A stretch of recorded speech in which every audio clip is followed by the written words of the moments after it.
James Cameron's movie Titanic won 11 Academy Awards and gave millions of people a glimpse into what happened on the great ship's doomed maiden voyage.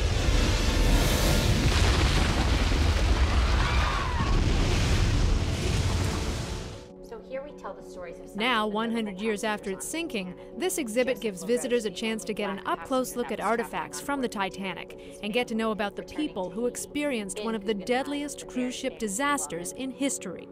We have over 160 of these artifacts here, and to see these objects with your own two eyes and to hear the stories of the lives they represent really offers a haunting emotional connection to the story of Titanic that few things can.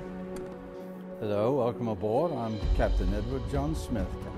Upon entering the exhibit, you're greeted by the captain, who hands you a boarding pass with the name of an actual passenger. Thank you very much. You're quite welcome. Thank you. On her maiden voyage, the RMS Titanic carried 2,228 passengers and crew. It was the largest and most luxurious ship of its time. Throughout the exhibit, you can see how divided the class system was during that era. Now this looks like a swanky hotel room. So this is an example of one of the first-class staterooms on Titanic, and the White Star Line really spared no expense. They wanted to make sure that their first-class passengers had all the amenities that they would have at a five-star hotel on land. And this wasn't even the largest room? That's right. This is an example of a pretty standard stateroom. There would have been more luxurious and grander rooms than this even. Quite different from the third-class cabin.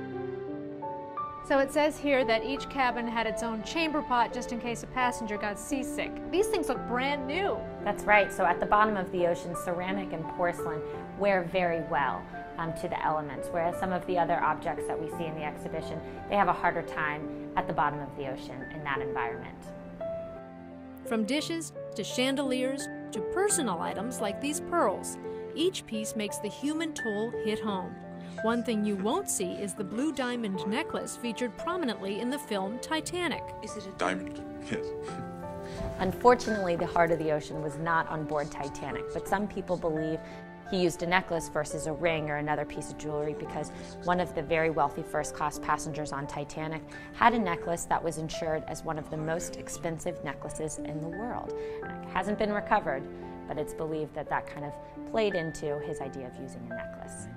Bill Edwards, the man responsible for bringing this exhibit to the Mahaffey Theater, is amazed by what's been recovered from the bottom of the ocean. The unsinkable ship sank, and we've got the artifacts from it that, you know, are the real deal. They're the stuff that still remains after 100 years. It's amazing how many things are been recovered that are in good shape.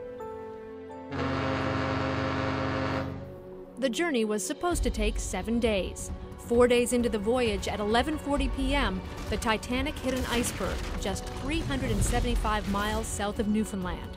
The ship did not have enough lifeboats to hold everyone, and the crew wasn't properly trained to deal with an emergency. The ship gradually filled with water and sank around 2:20 a.m. It is freezing in this room. Probably has something to do with this iceberg that we're standing next to. This is kind of an interactive component of the exhibition, and we encourage people to press their hands against it to feel approximately how cold the water would have been on the night of the sinking. So that's freezing. What's hard to imagine is the water would have been 4 degrees colder than that. That is extremely cold. I can't imagine what those people went through. That is terrifying.